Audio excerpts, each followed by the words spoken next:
Right, hello YouTubers, here again, down at the Hyde in Kimber on my friend's boat. Just drawing your attention to these little fellas. Frame upstands. Nice and simple, the clamp on. They're just dangle down there. But obviously when you drop your frames forward, the hatch cover can normally get in the way.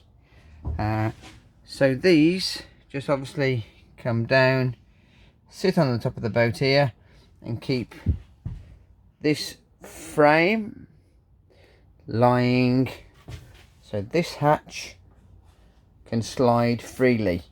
I would obviously show you all now, but that means putting all this cover down and it's blooming cold, so that's not going to happen. But if anybody wants any of these for their boat, just drop us an email and we'll get it sorted for you.